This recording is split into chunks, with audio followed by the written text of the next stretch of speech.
नमस्कार, बहुत स्वागत आप सभी का। आप देख रहे हैं आपका प्रोग्राम कहानी कुर्सी की। मैं हूं सौरभ शर्मा, रोज की तरह आपके साथ। हम यहां विजय चौक पर मौजूद हैं। देश की संसद के बाहर मेहमान हमारे साथ जुड़ चुके हैं। हर्षवर्धन त्रिपाठी जी, विजय त्रिवेदी जी, समीर चौगांवकर साहब हमारे साथ हैं। विनोद अग्निहोत्री जी का इंतजार है। आज कई खबरों की चर्चा व्यूअर्स आपसे हम करेंगे और सबसे बड़ी खबर पड़ोसी देश पाकिस्तान से आ रही है। पाकिस्तान में जिस किस्म का हमला सिक्योरिटी फोर्सेस के ऊपर किया गया है, ये पाकिस्तान के इतिहास में भी शायद पहली बार हो रहा होगा और आपने दुनिया में भी ऐसा कोई और उदाहरण शायद कहीं ना देखा हो। एक पूरी की पूरी ट्रेन हाईजैक कर ली गई।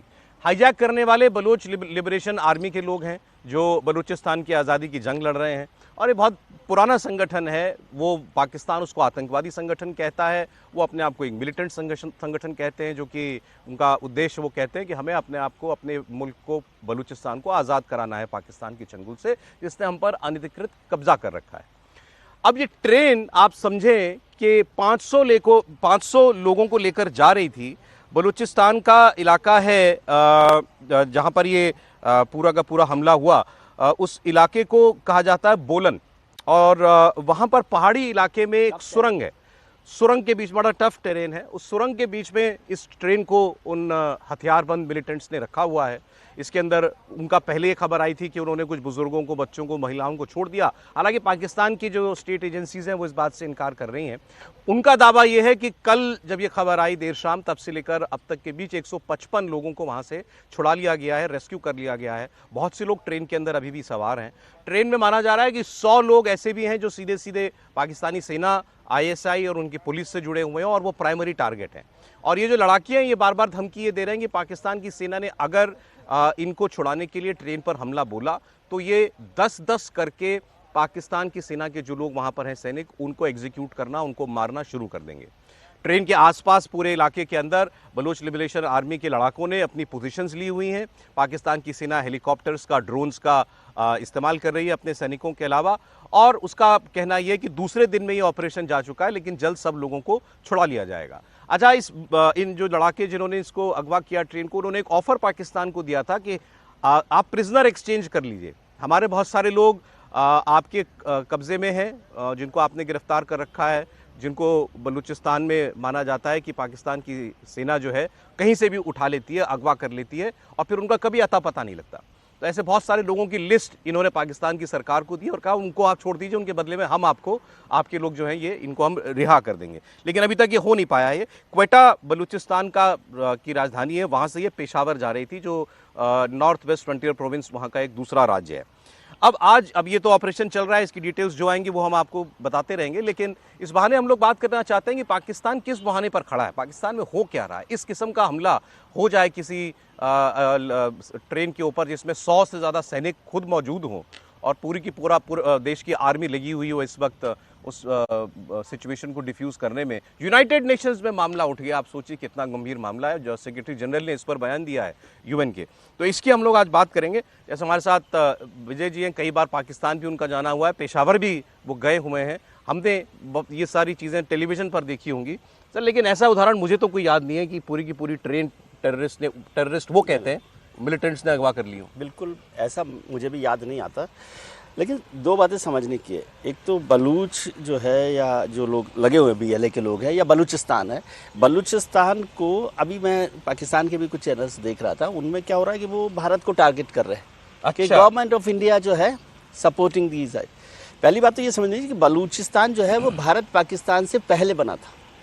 अच्छा, वो Pakistan versus India versus Balochistan नहीं है, वो आज़ादी से पहले, पाकिस्तान से पहले बलूचिस्तान बना है और वो तब से ही एक आज़ाद मुल्क की बात कर रहे हैं, समझे। पहले वो अंग्रेज़ों की हुकूमत में रहा, फिर पाकिस्तान के साथ आ गया, तो उसका झगड़ा हिंदुस्तान वर्सेस पाकिस्तान वाला नहीं है। अब वो कश्मीर के हिसाब से उस तरह से बात करते रहते हैं। और BLA एक मजबूत वो मिलिटेंट ऑर्गेनाइजेशन है जिसका बड़ा सपोर्ट है पूरे बलूच के इलाके में रही है।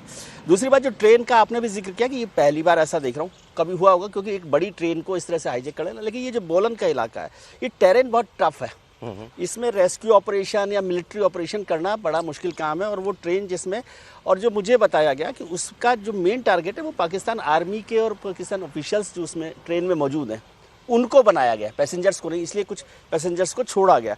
तो पाकिस्तानी आर्मी जो एयर लिफ्टिंग का काम कर रही है या एयर उससे काम कर रही है, वो एक बहुत मुश्किल दौर में है दूसरा, पाकिस्तान तो खुद इन जनरल कंडीशंस में भी बहुत मुश्किल के दौर में गुजर रहा है इस समय।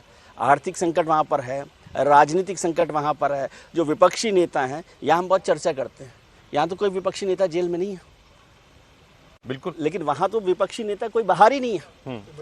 इमरान खान जो प्रधानमंत्री रहे हैं वो जेल में है। तो पाकिस्तान बहुत अंदरूनी तौर पर खोखला हो गया, कमज़ोर हो गया, आर्थिक तौर पर कमज़ोर है। यदि चाइना की मदद उससे नहीं मिल रही होती तो आज उसको लड़खड़ाने या टूटने के अच्छा आपने याद दिलाया। दरअसल ये बीएलए और बलूचिस्तान के लोग जो आजादी की लड़ाई लड़ रहे हैं, ये बलूचिस्तान में चाइना की इंटरफेरेंस से भी बड़ा नाराज है। चाइना के इंटरफेरेंस, कुछ वहां के स्टेटमेंट्स मेरे पास हैं। एक बीएलए लड़ाके का भी स्टेटमेंट आया, तो वो अपना उद्देश्य बता रहे हैं इस हमले का क्या है, पाकिस्तान के प्रधानमंत्री का इस पर क्या कहना है, और कुछ लोग जो रेस्क्यू में हैं उन्होंने बताया कैसे हमला हुआ और उनके ऊपर क्या बीती। सुनिए आप। Of our attack was very clear. It was a simple and clear message to China and Pakistan to withdraw immediately from Balochistan. This warning to China and Pakistan was also given by our leader, General Aslam Baloch, but China failed to pay heed. We once again make it clear that Gwadar and the rest of Balochistan belong to Baloch. It's our duty to protect our land and sea. Our operation Zir Pahazak. This is a continuous operation that has been initiated to safeguard the Baloch Sea from China, Pakistan and other foreign powers. China, you came here without our consent, supported our enemies, helped Pakistani military in wiping our villages. But now it's our turn. Baloch Liberation Army guarantees you that CPAC will fail miserably.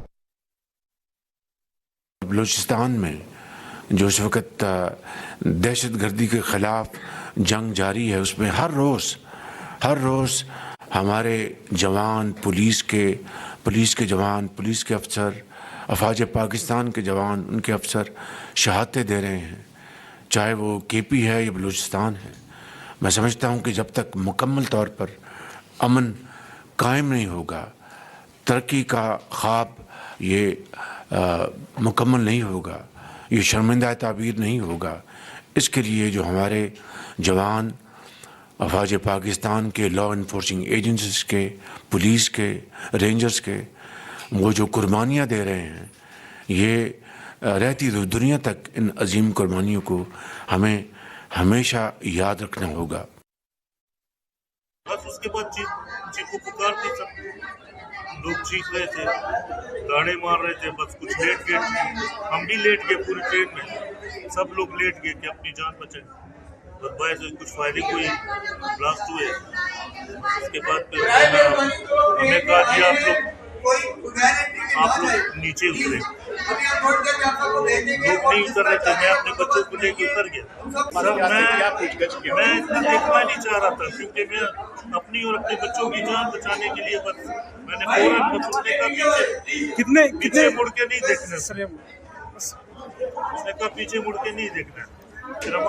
तो अभी की situation ये है, 296 लोग अभी भी इस train में अगवा करके बीएलए के कब्जे में हैं। 30 पाकिस्तानी सैनिकों की मौत की हो चुकी है, 155 लोग छुड़ाए जा चुके हैं और 27 बीएलए के जो मिलिटेंट हैं उनके मारे जाने की खबर आ रही है। जैसे हम लोग बात कर रहे थे, आपने देखा वो जो बीएलए का लड़ाका जो स्टेटमेंट दे रहा था इस पर, उसने साफ पाकिस्तान को तो बोला ही बोला यहाँ से निकल जाओ। वो चाइना को एड्रेस कर रहा है सीधे कि चीन, तुम हमारे मुल्क में आए हो हमारे दुश्मनों से हाथ मिला करके, और ये ग्वादर का पोर्ट हो या हमारे समंदर की रक्षा करना हो, हमारे मिनरल्स की खनिजों की रक्षा करना हो, हम लोग करेंगे। सीधी चेतावनी है। देखिए, मुझे लगता है कि ये कुछ बड़ी बातें हैं जिसको ठीक से समझा जाना चाहिए, और देश के नहीं दुनिया के लोगों के लिए है। भारत तो इसलिए क्योंकि भारत का ही हिस्सा ये सब था। बलूचिस्तान लिबरेशन आर्मी जो काम करती है वो ऐसा नहीं है कि कोई, ठीक है पाकिस्तान के लोग आज वहाँ टीवी पर बोल रहे होंगे कि भारत है, रशिया है, दूसरे देश भी हैं, लेकिन बलोच ये मानते हैं कि उनकी अपनी जो लैंड थी उसको पाकिस्तान ने ऑक्युपाई कर लिया, और भारत और पाकिस्तान के बीच जो समझौता हुआ उसका उसने दुरुपयोग किया। जो जिसको कहते हैं बेसिक प्रीमाइस पर अगर जाएं तो वहां से ये लड़ाई शुरू होती। दूसरा, बलोच ये मानते हैं कि हमारी जो सभ्यता है वो चाहे सिंध हो या बलोच हो, वो वही मानते हैं कि वो जो सिंधु घाटी की सभ्यता, जो इंडस वैली सिविलाइजेशन है, उसका वो अपने को हिस्सा मानते हैं।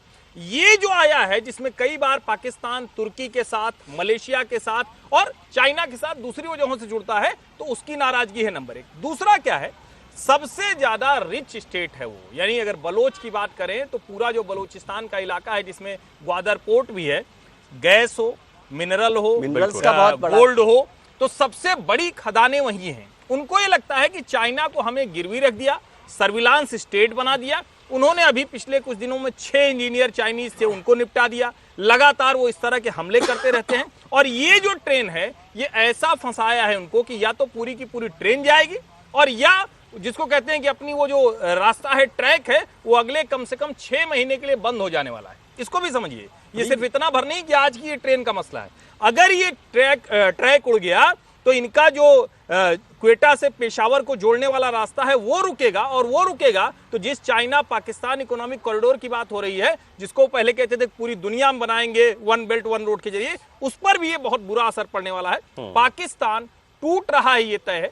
कैसे टूटेगा, कितने हिस्सों में टूटेगा, ये देखना बाकी। अभी चाइना, पता नहीं हमारे पास खबर है कि नहीं, कि चाइनीज बस एक जो है उस पर भी अटैक अभी उन्होंने किया है। चाइना पर तो अभी चाइना की गाड़ियों पर तो हमले करते रहते हैं। एयरपोर्ट से उनके लोग निकलते हैं क्वेटा में, उनके ऊपर सीधा हमला कर देते हैं। बस पूरी एक बस को लेकर। भला ये मैं रिपोर्ट देख रहा था, उसके मुताबिक ये था कि चाइना का जो पूरा सीपेक कॉरिडोर है, चीन से होकर के फिर ये हमारा पीओके से और फिर नीचे तक ये ग्वादर पोर्ट तक जो बलूचिस्तान में जा रहा है, ये पूरा रूट एक्सक्लूसिवली चाइना के कब्जे में। कब्जे में वो वहां का पोर्ट चाइना बना रहा है, वो काम रुका हुआ है। पहली बात तो ये, जितने बड़े ख्वाब दिखा करके पाकिस्तानियों को चाइना ने इतना पैसा दिया और वहां पोर्ट बनाने की कोशिश की थी, वो काम भी बीच में ही रुका हुआ है, क्योंकि वहां इतनी ज्यादा रेजिस्टेंस हो रही है।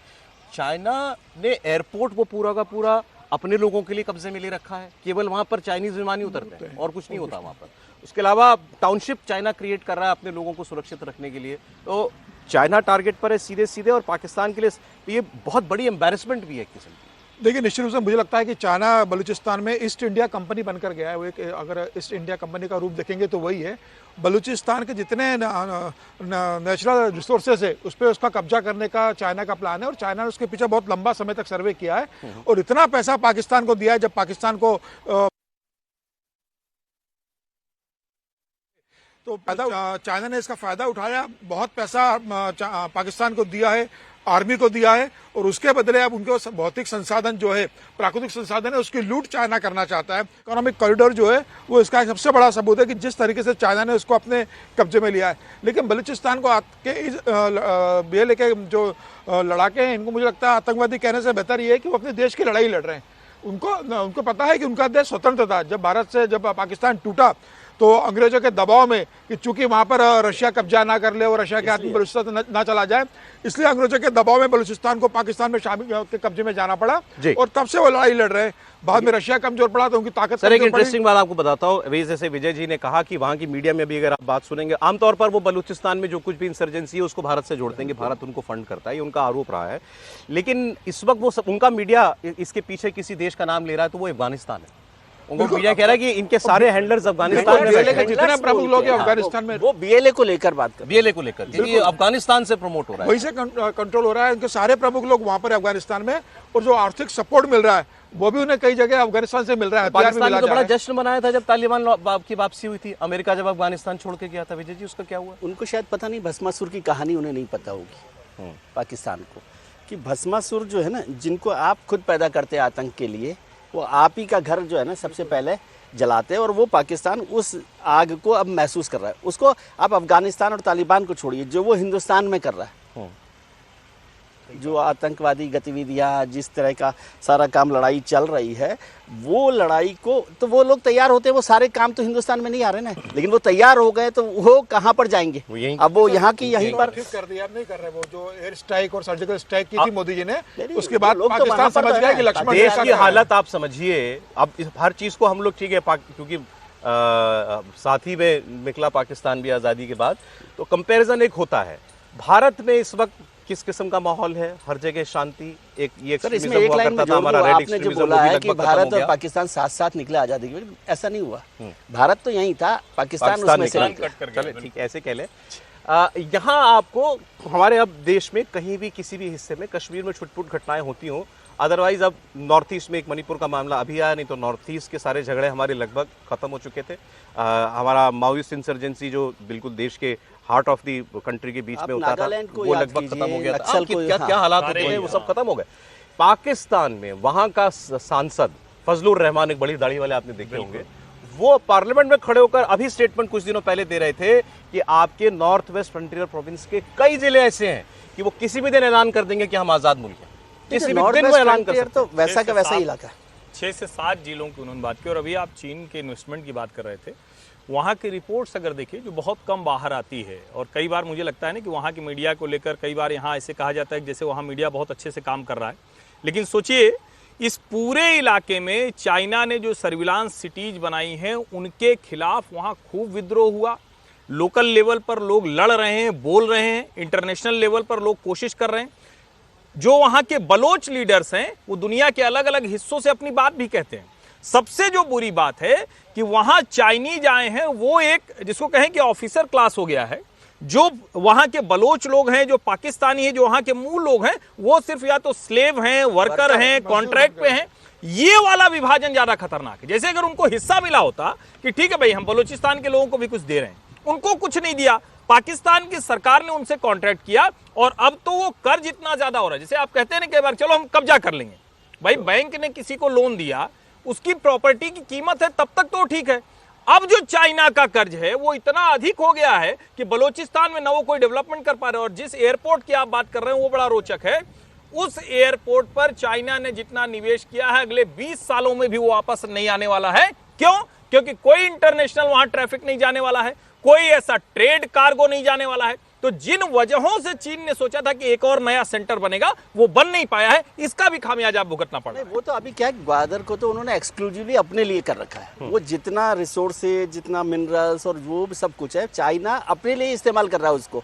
सर इस वक्त तो पाकिस्तान की हालत कैसे समझे भाई? 4-5 ही तो सूबे हैं उसके, मेन पंजाब है, पंजाब से सरकार चलती है, पंजाब से आर्मी आती है इनकी। सिंध है, सिंध वाले अलग कहते हैं कि हमको सिंधु देश चाहिए।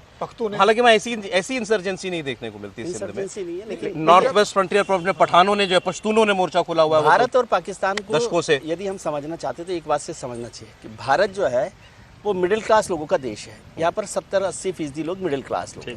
तो मिडिल क्लास लोग क्या होते हैं, वो सर्वाइव करते हैं, अपना काम करते हैं, मेहनत करते हैं और उससे कर रहे हैं। पाकिस्तान में मिडिल क्लास लोग नहीं हैं, मोटे तौर पर मिडिल क्लास लोग नहीं है। वहाँ या तो बिल्कुल गरीब लोग हैं या बिल्कुल अमीर लोग हैं। जो अमीर है वो तो 10% ही होंगे।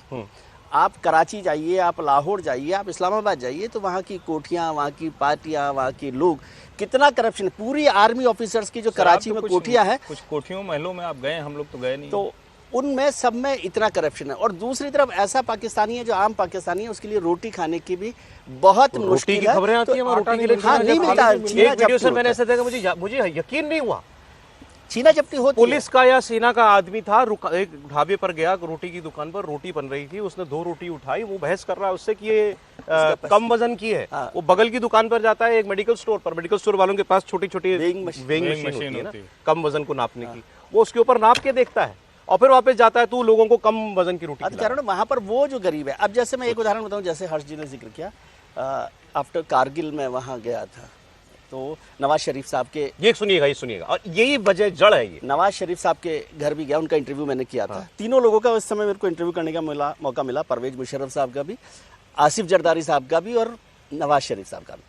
लेकिन नवाज शरीफ साहब के घर में गया, प्राइवेट होम में, तो वो इतना बड़ा महल है कि जिसका मैं आइडिया हिंदुस्तान के किसी राजनेता, कोई भी पार्टी का हो, कांग्रेस का हो, बीजेपी का हो, किसी भी पार्टी का हो, जो 50 साल से ऐसा महल नहीं था। महल क्या, वो तो किला महल जो कमाए तो यहाँ वाले भी बढ़िया है। हाँ बढ़िया, लेकिन वैसा महल मैंने नहीं देखा। कोई इंडिया में किसी से कंपैरिजन नहीं हो सकता। और वहाँ की कोठियाँ भी आप देखिए, यहाँ पर हम लोग बहुत बात करते हैं कि इस तरह माइनॉरिटी को, मुस्लिम्स जो है कैसे रहते, वहाँ पार्टियाँ रात को देखिए कराची में, वो मेल्स हों फीमेल्स, मैं कोई आपत्ति की, मैं इन्फॉर्मेशन के तौर पे बता रहा हूँ, तो वो अलग तरीके की होती है। नवाज शरीफ साहब के साथ मैं इंटरव्यू करने गया तो बहुत इंटरेस्टिंग किस्सा हुआ। मैंने सोचा कि नवाज शरीफ साहब का इंटरव्यू करना है, तो मैंने लाहौर के एक अच्छे बाजार से, जहाँ पर कपड़ा मिलता है, वहाँ से पठानी सूट खरीदा और मैं पठानी सूट पहनकर इंटरव्यू करने गया। मैंने कि पाकिस्तान के फॉर्मर प्राइम मिनिस्टर का। तो मैं बैठा रहा थोड़ी देर, तो 15-20 मिनट हो गए, वो आए नहीं थे। फिर मैंने पूछा कब आ रहे हैं, तो थोड़ी देर 15-20 मिनट बाद उतर कर आए, तो वो सूट पहने हुए थे, बंद गले का। Coat pant. तो मैंने कहा ये, तो मुझे देखकर वो हंसे, बोले हैरान, अरे साहब हमने सोचा आप दिल्ली से बड़े पत्रकार आए हैं तो आप सूट में आएंगे, तो मैं पठानी सूट बदल कर ही आया कि अच्छा नहीं लगेगा। लेकिन उसमें एक इंटरेस्टिंग बात हुई जो मैंने कहा, उससे वो नाराज़ भी हुए। जब बात कारगिल को लेकर हुई तो मैंने नवाज शरीफ साहब को कहा कि भाई ये कारगिल हुआ, अटल जी वाजपेयी जी नाराज़ थे, तो उनका भाई मैंने वाजपेयी जी को कहा था कि मुझे इसकी जानकारी नहीं थी। तो मैंने कहा ऐसे ही, ये इंटरव्यू ऑन रिकॉर्ड है जो लाइव गया भी, उसमें मैंने कहा कि भाई मैं तो पाकिस्तान की जो जनता है, अवाम है, उसके लिए शुक्र मनाना चाहता हूँ कि उनके पास एक ऐसा वजीर आजम है जिसको पता ही नहीं कि उसके नीचे वाला ऑफिसर कर क्या रहा है। सही बात है। आप परवेज मुशर्रफ पर डाल रहे हो कि परवेज मुशर्रफ ने कारगिल कर दिया, तो ऐसा वजीर आजम चाहिए क्या किसी मुल्क को? क्या बोले? नहीं, वो बोले कि मैं कसम खाकर कह रहा हूँ, और मैंने वाजपेयी साहब को भी ये बात कही है, ऑन रिकॉर्ड मैं बात बता रहा हूँ। ये फिर वही बात मुझे याद आ रही है, नरेंद्र मोदी की आज से 2-1 साल पहले पुरानी बात होगी। कहीं बात करते करते उन्होंने पाकिस्तान के जिक्र में, एक फ्री फ्लोइंग स्पीच थी, उसमें वो बोलते बोलते कह गए थे पाकिस्तान की चिंता मत करो, पाकिस्तान अपनी मौत खुद मरेगा। ऐसा लग रहा है कि वो शब्द बड़े ऑमिनस शब्द थे, और वैसी उन्हीं हालात में पाकिस्तान अपने आप को पा रहा है और उसी भविष्य की तरफ शायद बढ़ता भी जा रहा है। और स्वागत, आप देख रहे हैं कहानी कुर्सी की। बड़ी खबर बिहार से आ रही है। इस वक्त मुख्यमंत्री नीतीश कुमार और पूर्व मुख्यमंत्री राबड़ी देवी के बीच में विधान परिषद में तीखी बहस और नोकझोंक हो गई और मामला आपसे तू तक पहुंच गया है। आप समझ सकते हैं कितनी जोरदार बहस हुई होगी। राबड़ी देवी कह रही हैं इन्होंने मेरा अपमान किया, और नीतीश कुमार कह रहे हैं कि इनके पति जेल चले गए तो इनको मुख्यमंत्री बना गए थे। ये सारी बातें विधान परिषद में हो रही हैं। राबड़ी देवी ने खुद का अपमान होने का आरोप लगाया है, कहा ये महिलाओं के साथ बदतमीजी करते हैं, कुछ भी बोलते हैं मुख्यमंत्री। आप सुनिए जरा तीखी बहस एक मुख्यमंत्री और पूर्व मुख्यमंत्री के बीच। फाइल उठा के देखिए ना, फाइल उठा के देखिए। पहले तो लोग आपका घर का लोग कपड़ा पहले नहीं पहनता था, आप जानते हैं ना। आपका घर का लोग जब हम लोग आए इधर ही काम किया, आप लोग पुराना देख लीजिए। उनको पहुंचा देंगे। जब मैंने कहा सदन नेता जब बोल रहे हैं तो बैठ जाइए, बैठ जाइए, बैठ जाइए। अरे मानिए, बैठ जाइए, बैठ जाइए। कोई घर से बाहर निकलता था। बैठिए, सदन नेता खड़े हैं, माननीय मंत्री जी खड़े हैं, बैठिए। हम भी केंद्र में थे और कहीं रास्ता नहीं रहता था, हम लोग पैदल जाते थे हर जगह। आज कोई पैदल जाता है? इस सब जगह हम लोग बनवाए हैं। बैठिए, हर जगह एक एक चीज बना है। नगारा बजाते हैं। इन लोग का कोई काम है? अरे इनके पति हट गए तो अपनी पत्नी को बना दिए, यही न होता है। वो कोई काम हुआ है? जिस आदमी को हम बनाए और 3 साल के बाद गड़बड़ करने लगे, इसीलिए हमने छोड़ करके अलग किया और एक एक काम किया।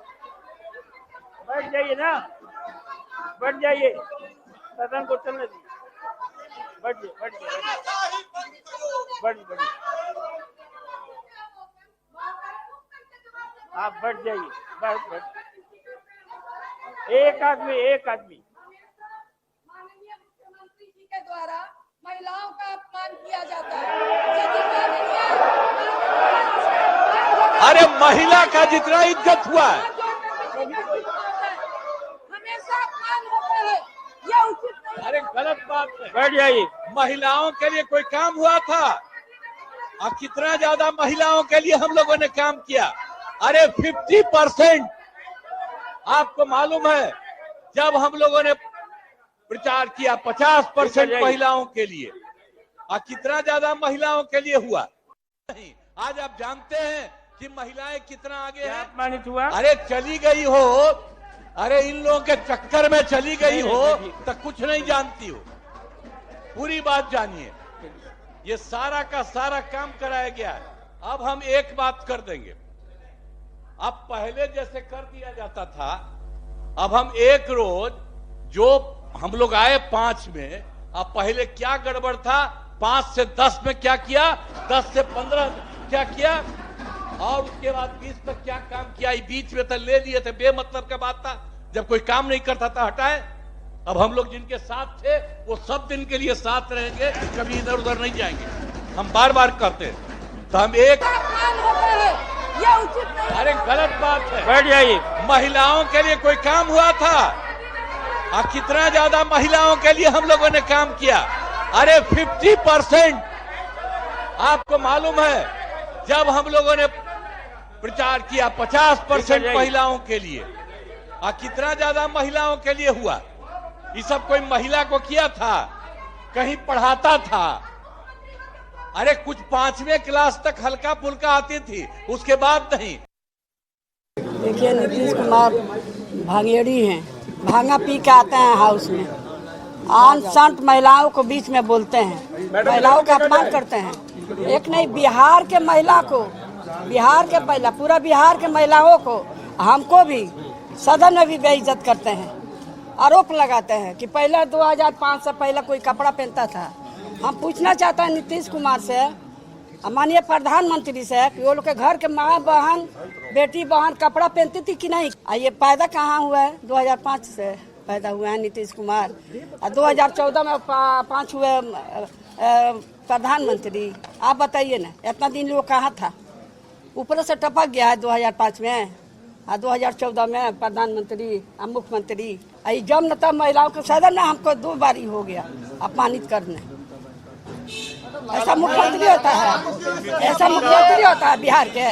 और जो इनका पार्टी में है 3-4 आदमी, ललन सिंह है, संजय झा है, विजय चौधरी जी है, अशोक चौधरी हैं, यही लोग है, कान में फूंकते रहता है, भड़काते रहता है। उनको बेइज्जत अपने लोग करता है, उनका पार्टी के लोग बेइज्जत करता है। तो बड़ा मामला बन गया है। आप देख रहे हैं बिहार के विधान परिषद में मुख्यमंत्री नीतीश कुमार और राबड़ी देवी के बीच हुई तीखी बहस और नोकझोंक, और दोनों तरफ से खूब जोर जोर से आवाजों में एक दूसरे पर आरोप लगाए जा रहे थे। और बाहर निकलकर तो राबड़ी देवी जी ने बहुत ही अजीब शब्द कह दिए कि भांग पी कर आते हैं मुख्यमंत्री, भंगेड़ी हैं, कुछ भी कह देते हैं, यहाँ आकर के महिलाओं का अपमान करते हैं, कहते हैं 2005 से पहले कोई कपड़ा भी नहीं पहनता था, यहाँ इतनी बदहाली थी। ये बात उन्होंने अभी राबड़ी देवी ने कही। खैर, अब नीतीश कुमार जी जो बार बार कहते आ रहे हैं कई महीनों से कि अब हम कहीं नहीं जाएंगे, यहीं रहेंगे, तुम्हारे साथ जाकर गड़बड़ कर दी थी, आज के बाद ये मामला आप डन मानिए। इतनी बात जब हो गई, वो भी पूर्व मुख्यमंत्री राबड़ी देवी के साथ, तो इसके बाद और क्या ही रह जाता, और ये मामला फिर अब यहाँ से और ज्यादा तूल पकड़ेगा। अब ऐसा क्या हुआ कि दोनों के बीच इतना विवाद बढ़ गया, ये तो जब पूरी बातचीत सुनेंगे तब पता चलेगा। लेकिन नीतीश कुमार अपना काम बता रहे थे, कह रहे थे महिलाओं के लिए कुछ नहीं होता था, महिलाएं बच्चियां जो हैं अंधेरे के बाद घर के बाहर नहीं निकल पाती थी, ये काम हमने किया। और उन्होंने ये भी कहा कि तुम्हारे पति को तो हमने बनाया मुख्यमंत्री। इससे राबड़ी देवी नाराज हो गई। उन्होंने कहा कि हमने उनको मुख्यमंत्री बनाया, 3 साल में लालू यादव गड़बड़ी करने लगे, उसके बाद हम उनसे अलग हो गए और वो जेल गए तो अपनी पत्नी को मुख्यमंत्री बना गए। इस बार बिल्कुल ही बिफर गई राबड़ी देवी उसके बाद। सुनिए आपने पूरी बातचीत, हर्षवर्धन जी। नहीं, देखिए, एक इस जो आज जो हुआ है, पहले जो हो रहा था उसी कड़ी का ये विस्तार है। लेकिन इसको देखने के बाद एक बात मेरे मन में आ रही है, और चूंकि बिहार का चुनाव अब नज़दीक पहुंच रहा है, ये ऐसा मतलब ये हो सकता है कि अभी थोड़ा बहुत जल्दी लग रहा हो, लेकिन जिस तरह से लालू परिवार नीतीश पर हमलावर हो गया है, हो सकता है कि नीतीश जी की जो राजनीतिक पारी बहुत गड़बड़ चल रही थी उसको कुछ ताकत मिल जाए। अच्छा, क्योंकि ये जब जब हुआ है, जब जब नीतीश कुमार पर लालू जी ने और उनके परिवार ने बहुत तीखा हमला किया है, तब तब नीतीश कुमार ताकतवर हुए। जब वो हमला वो नहीं होता है, भारतीय जनता पार्टी से वो लड़ते हैं, तो राष्ट्रीय जनता दल ताकतवर होती है। तो ये लालू जी के परिवार में रणनीतिक तौर पर इतनी बड़ी गलती कर रहे हैं, एक पहलू ये है। दूसरा पहलू ये है कि आप ये कह रहे हैं कि आज जो हो गया, क्या उसके बाद अब कोई फिर मेलजोल की गुंजाइश है? मैं इसको उल्टा कह रहा हूं। चूंकि मेलजोल की गुंजाइश नहीं रह गई, सारी कोशिश करके नीतीश कुमार को लालू जी का परिवार अपने पाले में नहीं ला पाया, चुनाव के नजदीक जाते उनको लगता है कि इससे अब हमको कोई किसी तरह की कोई लाभ वाली स्थिति नहीं बन रही, अब वो इसलिए ज्यादा हमलावर हो रहा है। और जो सबसे ज्यादा इसमें चिंता वाली बात है कि एक राज्य की मुख्यमंत्री रह चुकी महिला, अब ये तो सच है ना कि लालू जी जेल न जाते तो क्यों वो बैठती कुर्सी पर, वो महिला सदन में, नेता सदन से बातचीत में, आप या तो तर्क मत कीजिए, उसके बाद ये वीमेन विक्टिम कार्ड कि हम महिला हैं, हमारे ऊपर हमला हो रहा है, ये मुझे लगता है ठीक नहीं। ये हमेशा जो है, एक महिला जो मुख्यमंत्री रह चुकी हो, एक महिला के परिवार में पिछले कुछ समय से आप कह सकते हैं कि बिहार का सबसे प्रथम परिवार की भूमिका में है, वो सबसे ताकतवर परिवार है, वहां आप इस तरह का विक्टिम कार्ड खेलते हैं ना, तो शायद वो वीमेन एम्पावरमेंट को और कमजोर करते हैं। और ये सब बातें जब कही जाती हैं तो वो उस संदर्भ में कही जाती है कि भाई तब कितनी गरीबी थी, किस तरह के कपड़े लोग पहनते थे, पटना की क्या स्थिति थी, दूसरे हिस्सों में क्या थे, ऊपर और नीचे की खाई कितनी ज्यादा थी, तो उसके संदर्भ में कहते हैं। और हर कोई जानता है कि 2005 के पहले बिहार की क्या स्थिति थी, सामान्य स्थिति, और 2005 के बाद कितना बड़ा बदलाव आया है। लेकिन सार्वजनिक संवाद की कुछ मर्यादाएं हैं और हमारे यहाँ कमोबेश वो पालन उसका किया जाता है। भाई खटास और आप कह लें उससे ज़्यादा बढ़ करके गांधी परिवार और नरेंद्र मोदी के बीच में भी तो है ही ना। लेकिन कभी आपने कोई खराब बोल नहीं की सुनी। मैं राहुल गांधी को भी इसमें क्रेडिट देता हूँ कि एक सीमा बांधी हुई है उन्होंने भी, लेकिन यहाँ तो सारे बांध टूट गए। विधानसभा विधान परिषद में जब चर्चा हो रही है और एक पूर्व मुख्यमंत्री और एक मुख्यमंत्री, ये भी महत्वपूर्ण बात है। और वो कभी एक तो मुझे लगता है ये एक मंत्र शायद नीतीश जी को मिल गया कि हर दिन एक बार बोलना ही है कि मैं कहीं नहीं जाऊंगा। अब तो सबने मान लिया कि कहीं नहीं जाऊंगा, वो क्यों नहीं मान रहे खुद। लेकिन मसला यह है, मैं इस बात से सहमत हूँ कि अब उन दोनों के साथ होने की गुंजाइश नहीं है, इसलिए ये गर्मी बढ़ रही है, ये नाराजगी बढ़ रही है, लगातार बढ़ रही है। और ये इसको क्या कहें, निंदनीय कहना चाहिए, मैं शर्मनाक नहीं कहूँगा, क्योंकि दोनों बड़े नेता, एक पूर्व मुख्यमंत्री एक मुख्यमंत्री है। और जिस तरह की बातचीत विधान परिषद में हो रही है उससे ये तो समझ में आ गया कि दोनों दलों के बीच गर्मी कितनी बढ़ रही है। लेकिन नीतीश कुमार जी को भी ध्यान रखना चाहिए, एक पूर्व मुख्यमंत्री के लिए, एक महिला मुख्यमंत्री के लिए किस तरह की बातों अभी बात वो हाल फिलहाल में 2-3 बार कह चुके हैं कि लालू यादव को हमने बनाया। अब वो तो अलग किस्सा, देखिए किसने किसको बनाया। लेकिन ये बार बार कहना कि नीतीश कुमार राबड़ी देवी लालू यादव जेल चले गए इसलिए उन्होंने बना दिया, लेकिन वो उसके बाद मुख्यमंत्री नहीं है ना। तो मुख्यमंत्री को पूर्व मुख्यमंत्री की तरह, और एक राजनीतिक बहस में बात हो सकती है। और ये बात ठीक है जब वो कह रहे हैं कि 2005 से पहले कपड़े नहीं पहनते, इसका मतलब कपड़े पहनने की बात नहीं है, वो बिहार की स्थिति की, आर्थिक बदहाली की बात वो कर रहे हैं। अब उसको आप कहीं भी पॉलिटिकल ट्विस्ट में ले जाते हैं। लेकिन हालांकि फैक्ट के तौर पर ये बात सही है कि लालू जी चारा घोटाले में जेल जा रहे थे, तो उन्होंने अरेस्ट होने से पहले अपनी पत्नी को बना दिया सदन का नेता, पार्टी का लीडर, कि आप तो मुख्यमंत्री बन जाओ। नीतीश जी देखो, आज उन्होंने कहा इनके यहाँ ऐसा ही होता है। नहीं नीतीश जी मतलब पहले पत्नी, उसके बाद फिर बेटा। नीतीश जी जो है वो राबड़ी देवी जी के लिए नहीं, वो तो जीतन राम मांझी के लिए बोल दिए थे कि हमने बनाया था। उनको तो उन्हीं ने बनाया। हाँ तो बनाया था, ठीक है, तो गलती कर दी थी वो। बिहार की अब क्या पॉलिटिकल डायनेमिक्स दिख रही है आपको इसके बाद? देखिए, मुझे लगता है कि नीतीश कुमार को तो मुख्यमंत्री माना जा सकता है, लेकिन राबड़ी देवी को पूर्व मुख्यमंत्री कहना, जैसे जीतन राम मांझी एक्सीडेंटल बन गए थे वैसे ही राबड़ी देवी मुख्यमंत्री बनी थी, जब जगदम्बिका पाल बन गए थे, तो उनको उप मुख्यमंत्री रूप में ज्यादा देखने से बेहतर ये है कि लालू प्रसाद यादव की पत्नी तेजस्वी यादव की एक मां के रूप में ज्यादा देखा जाए, जो विधान परिषद में पार्टी की नेता है, उसके रूप में देखा जाना चाहिए। देखिए, नीतीश कुमार भारतीय जनता पार्टी को सीधा सा संदेश दे रहे कि मेरे बारे में जो अफवाह बार बार चल रही है कि मैं इधर उधर जा सकता हूँ चुनाव के पहले, तो देखिए मैं कितना तीखा लड़ाई लड़ रहा हूँ राबड़ी देवी से, मैं कितना तीखा हमला लालू प्रसाद यादव पे कर रहा हूँ, मैं कितना तीखा हमला तेजस्वी यादव पे कर रहा हूँ। और वो रोज बता रहे कि मैं कहीं नहीं जाने वाला हूँ, हम इधर उधर नहीं जाने वाले, अब हम यही रहने वाले। वो दरअसल तेजस्वी यादव से लड़ाई लड़कर, लालू प्रसाद यादव से लड़ाई लड़कर, इस लड़ाई में जो विधानसभा का जो चुनाव आ रहा है उसमें एक अपने को प्रासंगिक बनाए रखना चाहते हैं। है ना, बीजेपी के जितने भी, बीजेपी का कोई भी नेता कितना भी बोले लालू यादव के खिलाफ, उसका इम्पैक्ट, और नीतीश कुमार बोले लालू यादव के खिलाफ इनके परिवार, उसका इम्पैक्ट बहुत ज्यादा होगा, बहुत फर्क ज्यादा होगा। लेकिन नीतीश कुमार बताना चाहते हैं कि भाई लड़ाई में मैं भी हूँ बिहार के चुनाव में, ये मत मानो कि तेजस्वी यादव बनाम भारतीय जनता पार्टी लड़ाई हो रही है, मुझे पूरी तरीके से खारिज मत करो, मैं भी लड़ाई में हूँ। और इसलिए मुझे लगता है कि वो जिस तरीके से आक्रामक रूप अख्तियार कर रहे हैं, जो इन्होंने कहा नीतीश कुमार का पॉलिटिकल स्टॉक इसके बाद बढ़ सकता है, मुझे इसकी संभावना बहुत कम लगती है। देखिए, नीतीश कुमार को जितना मिलना था मिल चुका है, अब उनके पास से जाना ही जाना है, अब इसके ऊपर वो कहीं जाएंगे नहीं। ऐसा नहीं कि उनका वोट परसेंटेज बढ़ जाएगा।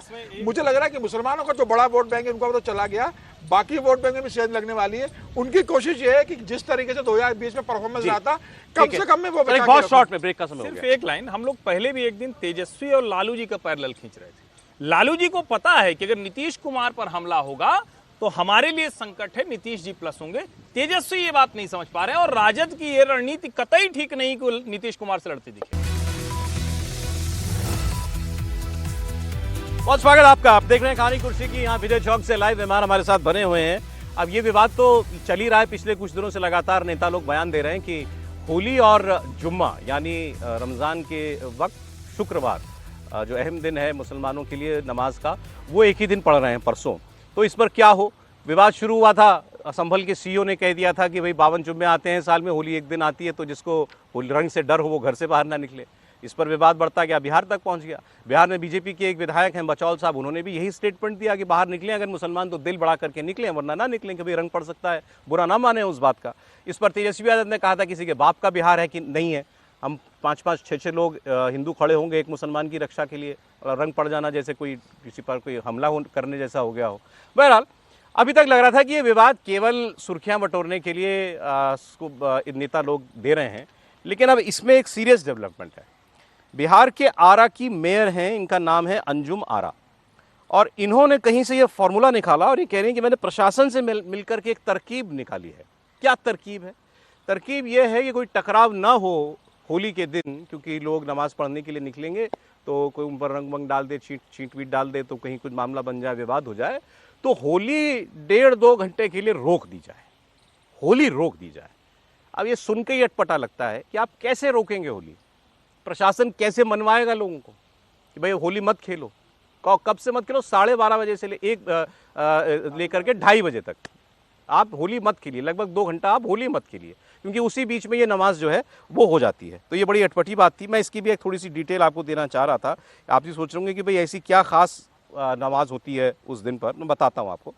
आमतौर पर जुम्मे के दिन, फ्राइडे के रोज़ ज़्यादातर मुसलमान मस्जिदों में जाकर नमाज़ पढ़ते हैं, वरना घरों में पढ़ ली जाती है। लेकिन एक दिन, शुक्रवार के दिन, देश भर में जो जामा मस्जिद, ग्रैंड मॉस्क बने हुए हैं, वो भी इसीलिए काम के लिए हैं कि मुसलमान ज़्यादा से ज़्यादा संख्या में बाहर निकलकर एक साथ नमाज पढ़ें।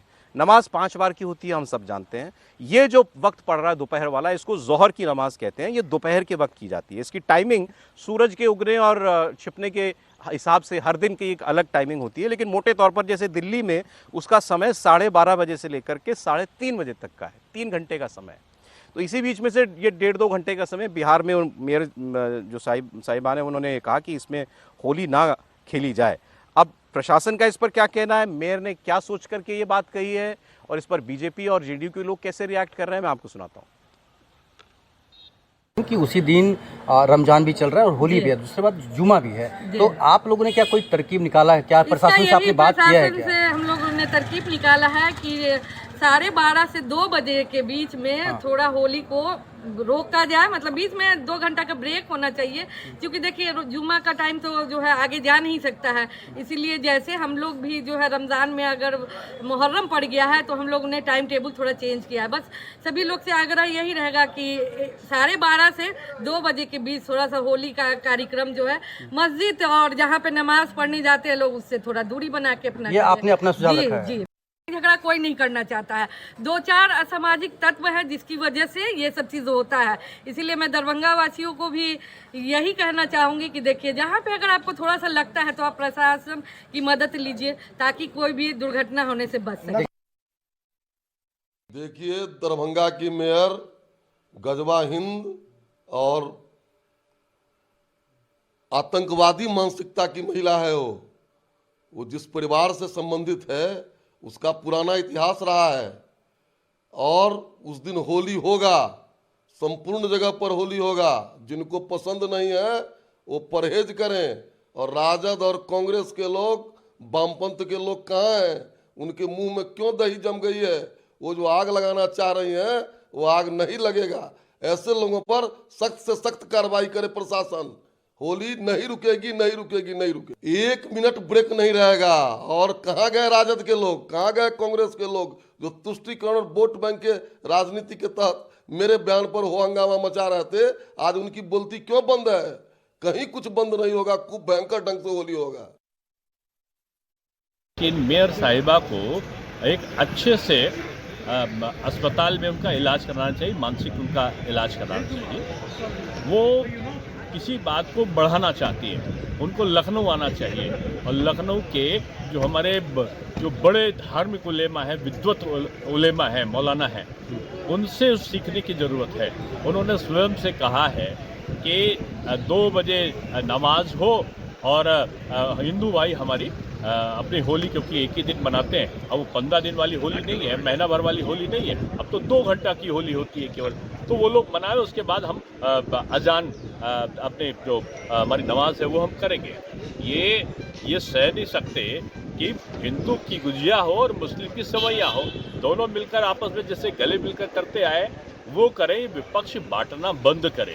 ये विपक्ष के हथियार हैं जो बीच बीच में बोलते हैं, कभी अबू आजमी के तौर पर और कभी ये जो तथाकथित मेयर साहिबा उत्पन्न हो गई है उनके द्वारा।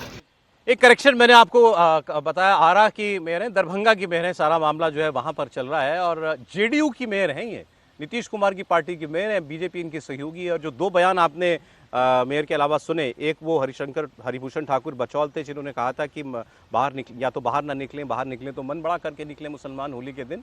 और ये पूर्व उप मुख्यमंत्री हैं दिल्ली लखनऊ के, जिन्होंने कहा कि इनको मानसिक इलाज, मेयर भी रहे, उनका मानसिक इलाज कराने की जरूरत है।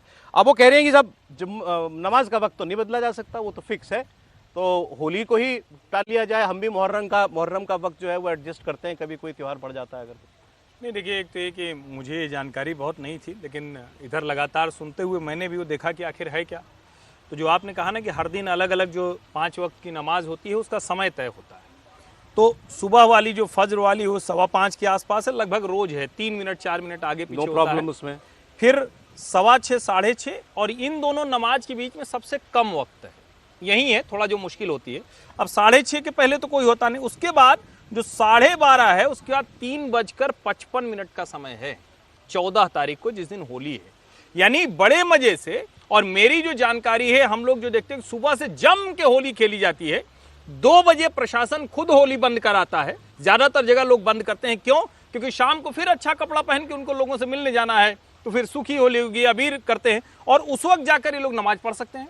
जो लखनऊ के मौलाना लोग हैं, जो वहां की मस्जिदें हैं, वो साफ साफ कह चुके हैं कोई मुश्किल नहीं, 2-2:30 बजे के बाद आप जाइए, 1 घंटे 1.5 घंटे का वक्त है, मजे से नमाज पढ़िए। दोपहर बाद तक तो होली, दोपहर तक तो वाइंड अप ही हो जाती है, वैसे भी 2 बजे के बाद वाइंड अप हो जाती है। तो लेकिन ये कहना कि 2 घंटे के लिए होली रोक दीजिए, उसके बाद थोड़ी ना होनी, मतलब मुझे लगता है कि ये जानबूझ के, और मैं फिर कह रहा हूं, होली को लेकर इस तरह से जितना विवाद प्रोपेगेंडा इस बार हो रहा है, इतना कभी नहीं हुआ। और मैं फिर कह रहा हूं कि आपको नमाज पढ़ना ठीक है, एक दिन कहा गया है कि आप जमात में नमाज पढ़ेंगे। दरअसल जुमा वाला मसला क्या है, वो कहते हैं कि रोज आप घर में पढ़ते हैं, एक दिन आप अपनी जमात के साथ, सबके साथ मिलकर करिए, इसमें कोई बुराई नहीं। लेकिन आप जमात के साथ मिलकर जाते हैं, चूंकि कई लोग कहते हैं कि भाई रंग लग गया तो दीन ईमान पे खतरा आ जाएगा, इस्लाम पे खतरा आ जाएगा, हम नमाज के लिए जा रहे हैं, रोजे में हैं तो हम अपवित्र हो जाएंगे, रंग लग जाएगा, ये चीजें हैं। इसके लिए कहा जा रहा है कि आप उस वक्त नहीं जाएं जिस वक्त रंग चल रहा हो। तो मुझे लगता है कि इस तरह का बयान ये ठीक नहीं है। दोनों बड़े अच्छे से मनेगा अगर इस तरह की बयानबाजी न हो तो। मैं भी फिर थोड़ा टाइम वाला कंफ्यूजन दूर कर देता हूं। ये पीरियड होता है एक बीच में, दिल्ली में जोहर की नमाज का जो वक्त है, पीरियड है, वो 12:30 से 3:30, 3 घंटे का दिया गया है। मतलब इन 3 घंटे में आप कभी भी किसी भी वक्त जाइए और जाकर नमाज पढ़िए। वो उसमें 10 मिनट का समय है, नमाज पढ़ने में 10 मिनट भी नहीं लगते, मतलब वो 3.5 घंटे में कई बार होती है, कभी भी जा सकते हैं आप, कभी भी जा सकते हैं। हाँ, लेकिन मेयर कह रहे हैं कि वो तो उसी वक्त होती है 12:30 से 2-2:30 बजे के बीच में, उसी वक्त 12:30 से 2:30 के बीच में। वहाँ पर दरभंगा में क्या समय क्या नहीं है, मैं कह रहा हूँ कि यदि ये सब लोग बयान ना चलाएं हम लोग, और वो ना चलाएं, वो ना बोले, तो मेरे ख्याल से होली भी हो जाएगी, जुम्मे की नमाज भी हो जाएगी। कुछ ऐसा नहीं हो रहा, लेकिन सब लोग जिस तरह से बात कर रहे हैं, अब वो अंजू महाराज जी ने अपना एक नया आइडिया निकाला है, फिर दूसरे हमारे मेयर साहब रहे हैं दिनेश शर्मा जी, वो उनको पागल कह रहे हैं, मानसिक इलाज की बात कर रहे हैं, बचौल साहब उनको आतंकी कह रहे हैं। अब इसमें आतंकी वाली भी कोई बात नहीं है, तो इस तरह आतंकी है क्या? यदि अंजू महाराज कह रही है तो ये आतंकवादी बयान है क्या? नहीं है। तो इस तरह के बयान, और जो बचौल साहब ने कल बोला था वो भी उनको पता है कि क्या बात बोली है क्या नहीं बोली है। इन बयानबाजी से जो हर्ष जी के पास सहमत, तो इस बार ज़्यादा कुछ बयान हो रहे हैं। होली भी होती है, जुम्मा भी होता है, रमजान भी होता है, हमेशा ही होता रहता है, कोई ऐसा नहीं है। 2022 की जो होली थी 18 मार्च को, वो भी जुम्मे के दिन थी, समझे? कोई ऐसा नहीं हो रहा। पहला एक तो है ना, बहुत सारे हम बिना पढ़े लिखे, बिना जानकारी, अभी बहुत दिन से चल रहा है, मैं देख रहा था कि 64 साल बाद हो रहा है। एक तो आजकल 144 साल बाद, फिर 64 साल बाद, फिर 1000 साल बाद, सब चलता रहता है। तो सब कुछ होता है पॉलिटिकल। 2-3 बातें हैं सर इसमें। बिहार में तो समझ में आ रहा है कि भाई बिहार में चुनाव है ना, अब वो मुझे तो समझ नहीं आता, बचौल साहब आरजेडी कांग्रेस के लिए बोल रहे हैं, बोलते रहिए, लेकिन वो तो मेयर जेडीयू की है। और दिनेश शर्मा जी को नहीं पता वो मेयर जेडीयू के नेता, जेडीयू के नेता जेडीयू में आ गए। अभी तो जेडीयू की मेयर है ना, कब आ गए? कब तो यही कह रहे हैं नीतीश कुमार जी की बात कि नहीं जाएंगी वापस। जो बात आपने कही वही जेडीयू कह रहे हैं कि बोलने से बचो, सनसनी हाँ, बस मैं ये कह रहा हूँ कि बयान। लेकिन अंजुमाना ने एक और बात कही ना, उन्होंने कहा कि आप मस्जिदों के आसपास जो है ना खेलिए होली उस बीच में, ये एक बात उन्होंने कही है। अब इससे ये सारे केवल पॉलिटिकल लीडर सेंसिटिव हैं। सर पॉलिटिकल ठीक है, लेकिन एक सामाजिक इशू भी तो है इसमें सर, एक सामाजिक इशू भी तो है ना इसमें। कल भी हमने इस पर बहस की थी, पूरा शहर होली मना रहा है भाई, अब नहीं, और किसी इलाके में आप कैसे पर यहाँ मस्जिद के बगल में नहीं होली, या तो हर मस्जिद को फिर पुलिस घेर करके रखे। कल आप कह दोगे किसी मुसलमान के घर के बगल में आप होली मत खेलो, भाई रहवासी भी तो बाहर रहते हैं ना, ये कैसे आप कह सकते हो? और मुझे लग रहा है कि होली तो रंगों का त्योहार है, और इस होली के रंग के त्योहार में जो रंग में भंग डालने की कोशिश की जा रही है, इस तरीके से बयान देके अंजुम आरा का जो बयान आ रहा है, हालांकि अशोक चौधरी का बयान आ गया है कि पार्टी से निकाला जाएगा इनको, उनसे शोकॉज नोटिस दिया गया है और ये पार्टी में स्वीकार नहीं जिस तरीके से बयान। अरे इनके लिए, मेयर के लिए? हाँ, मेयर के लिए आ गया अशोक चौधरी का बयान कि पार्टी से कारण पूछेगी और मैं मांग करता हूँ राष्ट्रीय अध्यक्ष को पार्टी से निकाले। अब पार्टी क्या कार्य करता है ये देखने वाली बात होगी। फिलहाल मुझे लग रहा है जिस तरह से लगातार 2-4 दिन से बयान आ रहे हैं, जैसे जैसे होली पास आती जाएगी मुझे लगता है बयानों का दौर और बढ़ता चला जाएगा। रात को आएंगे, कल तो और ज़्यादा बयान आएंगे। परसों होली और दोनों त्यौहार अच्छे से मन जाए, बस ईश्वर से यही प्रार्थना है। लेकिन एक वर्ग है जो रंग में भंग डालने की कोशिश कर रहा है और कितने भी ढंग से त्यौहार मनाया जाए। मैंने इतने बयान आए, कोई एक बयान ऐसा नहीं सुना किसी धर्मगुरु का, मौलाना का, अरे रंग पड़ जाएगा तो क्या हो गया, तुम जाओ जाकर के नमाज पढ़ के घर आओ मजे से। असल बात ही यही है। और मैं कई बार कहता हूं कि हम लोग शायद कुछ लोगों ने, और जब उस पर कोई शब्द कोई कह देता है, योगी जी ने वो शब्द इस्तेमाल कर दिया था विधानसभा में, तो कई लोगों ने कहा कि इसका मतलब क्या है। आप जड़ हो गए हैं, आपको किसी ने कभी कह दिया। और यहां तो अभी ये भी लड़ाई होती है कि अरे देखो वो कहते हैं कि नहीं मुसलमान वहां होली खेलने नहीं जाएगा। मुझे तो नहीं याद है किसी भी मोहल्ले में कोई होली खेले, कोई होली खेलने जाए, कोई मना कर दे, ऐसा हमने नहीं देखा। आप क्या कह रहे हैं मस्जिद के अगल बगल मत खेलो, ये तो घेटोइजेशन हो गया ना। ये तो और खतरनाक स्थिति हो गई कि मुसलमान अपना करेगा, हिंदू अपना करेगा। भैया ये देश है, ये तो बांटने की बात हो गई। ये तो हर किसी को एक साथ, हर किसी के त्योहार में रहने की जरूरत। मुझे तो कभी कोई दिक्कत नहीं। अब ईद की सवैया हमारे दोस्त होते हैं, अब ये लगभग मजे से खाते हैं लोग। नहीं, अब अगर ये एक बड़ा तबका ये मान रहा है, मुझे नहीं पता उनको किसने कहा है ये कि भाई रंग आप पर रंग नहीं पड़ना चाहिए, होली का रंग मुसलमान पर नहीं पड़ना चाहिए। देखिएगा मेरी रिलीजियस कंपल्शन है, फिर क्या करेंगे? हाँ, तब फिर आपको उस दिन जमात आपको छोटी रखनी पड़ेगी। आप अपने घर में करिए या मोहल्ले में कोई एक जगह चुनिए जहां रंग ना पड़े। अभी कैसे संभव है? जैसे लोग कहते हैं कि ये पुलिस प्रशासन काम है, ठीक बात है, लेकिन ये कैसे संभव है भाई कि आपका घर अगर 1 किलोमीटर 2 किलोमीटर दूर है और किसी बच्चे ने ही गुब्बारा मार दिया तो? और मारेंगे ही लोग। क्या हिंदू नहीं गुस्साते हैं? आप देखिए जरा, वो बच्चे ऊपर से मारते हैं, वो गुस्सा करता है, खूब डांटता है, लेकिन वो मानते नहीं। मुझे तो लगता है ये प्रैक्टिस गलत है। बिल्कुल अच्छे से होली होनी चाहिए, देश भर में हिंदू मुसलमान सब मिलकर होली खेलें।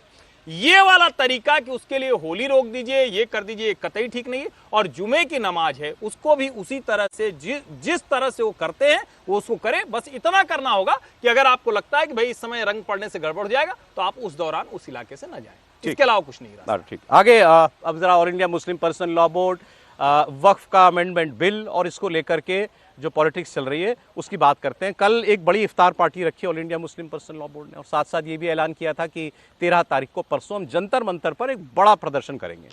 और उसके लिए भी और कल की इफ्तार पार्टी के लिए भी विपक्ष के बड़े बड़े नेताओं को दावत दी गई थी। उसकी तस्वीरें आप देख रहे हैं। ये देखिए, जैसे बिहार में प्रशांत किशोर जो हैं वो टोपी पहन करके और सब वो पहन करके वो वहाँ इफ्तार की पार्टी में गए। इसके अलावा जानकारी ये है कि ये जो प्रोटेस्ट होना था इसको टालना पड़ा मुस्लिम पर्सनल लॉ बोर्ड को। उसकी वजह ये बताई जा रही है कि पार्लियामेंट की कल और परसों छुट्टी होगी। जहां हम खड़े हैं कल और परसों होली की छुट्टी होगी। उसके बाद शनिवार रविवार है, तो सब लोग जो हैं एमपी लोग अपने अपने घर चले जाएंगे, तो कोई यहाँ होगा नहीं। तो ये बात तो all India personal law board पहले भी जानता होगा, तभी उन्होंने इस तारीख का ऐलान किया। और छुट्टी है भी, अगर विषय इतना बड़ा है और इतना संजीदा है जिसको आप कहते हैं कि हिंदुस्तान के हर मुसलमान के लिए जीने मरने का सा सवाल आपने बना दिया है कि हमारी जायदादें छीनना चाहती है सरकार, इतना बड़ा मुद्दा होने के बाद भी विपक्ष आपके साथ खड़ा होने के लिए तैयार नहीं है। एक छुट्टी के दिन ना जाए अपने वीकेंड पर अपने घर और यहाँ खड़ा हो जाता, लेकिन आपको मुलतवी करना पड़ा। ये भी बता रहा है कि हमारी पॉलिटिकल क्लास के लिए ये मुद्दा कितना सीरियस है। और इसके अलावा बड़े नेताओं में नीतीश कुमार की पार्टी को न्योता दिया गया था। नीतीश कुमार की पार्टी का कोई सीरियस और सीनियर लीडर हमें किसी इफ्तार पार्टी में पहुंचने की जानकारी नहीं मिली है। तो नीतीश कुमार जी ने कल के कार्यक्रम से कन्नी काट ली। ये क्या बता रहा है? देखिए, तो तय था नीतीश कुमार जिस तरीके से वक्फ बिल पर समर्थन किया है, जिस तरीके से लल्लन सिंह ने स्पीच दी है, जिस तरीके से खुलकर नीतीश कुमार का समर्थन इस बिल को लेकर है, ये बता रहा था कि नीतीश कुमार की राजनीति बिहार में किस दिशा में जा रही है। और नीतीश कुमार की पार्टी और ने ये मान लिया है कि भाई जिस वोट को सेकुलर के कारण नीतीश कुमार पहचाने जाते थे, उसमें से जो दूसरा वर्ग है वह वर्ग तेजस्वी यादव के पास जाने वाला है। नीतीश कुमार कुछ भी कर ले, अब नीतीश कुमार भारतीय जनता पार्टी के साथ आ चुके हैं। केंद्र में उनके साथ गठबंधन में है, प्रदेश में उनके साथ सरकार में है, तो नीतीश कुमार अब भारतीय जनता पार्टी के साथ राजनीति करना चाहते हैं। बिहार में उनको जो भी मुस्लिम वोट मिलता था, आपका मानना वो भी गया? बिल्कुल नहीं मिलेगा। वो इस बात को समझ गए कि बड़ा वर्ग जो है वो कांग्रेस और तेजस्वी के पास जाएगा। उसमें एक सेंध अभी जो है पीके, जो प्रशांत किशोर ने अपनी पार्टी बनाई है जनसुराज, वो लगाने वाली है। नीतीश कुमार ने अपना रास्ता चुन लिया कि मुझे कैसी राजनीति करना है और वो उस दिशा में बन रहा है। और मुझे लग रहा है कि जो आज आला मारा पे जो बयान आया है कि इसको पार्टी से निकाल देंगे, वो भी एक बड़ा मैसेज है। वो भी एक बड़ा मैसेज है सीधे सीधे कि भाई इस तरीके से हम बर्दाश्त नहीं करेंगे। प्रोटेस्ट डालनी पड़ रही है, कोई नेता नहीं पहुंच रहे उसमें। चर्चा की थी कि वो यदि ये बिल पास भी हो गया तो कुछ देश में तबाही होने वाली नहीं है, बवाल होने वाला नहीं है। एक प्रदर्शन कर रहे हैं और ये तो उनके लिए मैसेज ही हो गया। हाँ, हो सकता है उनको गलत ध्यान रहा होगा कि भाई 13 तारीख को पार्लियामेंट चल रही है, तो इसलिए किया होगा। कई बार गलती से भी ऐसा हो जाता है, लेकिन ये समझ में आ रहा है कि वो लोग नहीं रुके आपके लिए नहीं रुके। वो शाम को भी जा सकते हैं, मतलब प्रदर्शन के बाद भी जा सकते थे। तो इसका मतलब है कि आपको उस तरह का समर्थन नहीं मिलने वाला है। और अभी तो है ना, आप पता नहीं हो रहा है कि नहीं, आजकल तो बहुत सारी चर्चा मुस्लिम बोर्ड, पर्सनल लॉ बोर्ड को ही लेकर हो रही है कि भाई उसकी वैलिडिटी, उसकी सैंक्टिटी, उस पर भी बहुत सारे सवाल लगातार खड़े हो रहे हैं। और ये बात ठीक है कि नीतीश कुमार जी को समझ में आ गया कि उनको बिहार में माइनॉरिटी वोट अब नहीं मिलने वाला, मोटे तौर पर। थोड़ा बहुत जो इधर वाला पक्का करो जो मिलना है। हाँ, इधर वाला जो है अब तो उनके सहारे बैठे हैं। फिर आज भी तो बोला आप भरोसा नहीं करते, वो इधर ही रहेंगे। तो वहाँ का जो वोट है उसमें कितना वोट मिल जाए, उससे काम चल रहा है। और पांडे जी को आप देख ही रहे हैं, अभी टोपी लगाकर। पांडे जी, ये क्या नाम है इनका? प्रशांत किशोर जी। तो वो कर ही रहे हैं। मुझे लगता है, मैं तो फिर से इस बात पर हूँ, भले ही सब लोग सहमत नहीं हो, पांडे जी और नीतीश कुमार जी दोनों ही बिहार के चुनाव में अप्रासंगिक साबित होंगे। ठीक है, अब नीतीश कुमार जी का ना जाना इफ्तार में और प्रदर्शन के लिए कोरम पूरा ना होना, नहीं, मुझे लगता है बड़ा स्पष्ट है। नीतीश कुमार को पता है कि इस तरह की राजनीति से जो भी मुस्लिम वोट उनके पास आना है वो इसकी वजह से नहीं आने वाला है। पटना में रैली कर चुके हैं, आंध्र प्रदेश में रैली कर चुके हैं, इसी के समर्थन में की थी, बहुत बड़ी बड़ी तकरीरें की, कोई उनके साथ नहीं शामिल हुआ। और मुझे लगता है ये स्पष्ट संदेश भी है। संदेश से ज्यादा देश कैसे बदला है, देश के लोगों का मानस कैसे बदला है, वो नेताओं के व्यवहार में परिलक्षित हो। बहुत स्वागत, आप देख रहे हैं कहानी कुर्सी की, यहाँ सीधे विजय चौक से लाइव। हमारे साथ मेहमान हैं समीर चौगांवकर साहब, विजय त्रिवेदी जी, हर्षवर्धन त्रिपाठी जी। योगी आदित्यनाथ का ताजा इंटरव्यू आपको सुनाने जा रहा हूँ। योगी जी ने जिस कट्टर ब्रांड ऑफ हिंदुत्व को अब इस वक्त अपना रखा है, वैसे तो वो हमेशा से इसी रंग में ढले रहे, लेकिन अब उसको एक नई लकीर वो खींचते जा रहे हैं रोज, अपने एक्शन से और अपने बयानों से भी। संभल के सीओ ने बयान दिया था, पुलिस के सीओ ने, कि जुम्मा हफ्ते में 52 बार, साल में 52 बार आता है, होली एक बार आती है। बड़ी इसकी आलोचना हुई कि वर्दीधारी को ऐसा नहीं बोलना चाहिए था, लेकिन योगी जी ने उसके सपोर्ट में बोला कि वो पहलवान बुद्धि का आदमी है, ओलंपियन है, उसने जो बात कही अपने मिजाज से कह दी। लेकिन अब जो वो बात कह रहे हैं उसमें संभल भी है और औरंगजेब भी है। संभल को लेकर योगी आदित्यनाथ कह रहे हैं जो हमारा है वो तो लौटाना पड़ेगा। हमारे धार्मिक स्थलों पर अगर कब्जा हुआ है तो सरकार उसको ढूंढेगी और उसको उसके पुराने स्वरूप में वापस जनता को देगी भी। और वो कह रहे हैं अब ये काम पूरा नहीं हुआ है, संभल में चल रहा है और इसको आगे बढ़ाएंगे।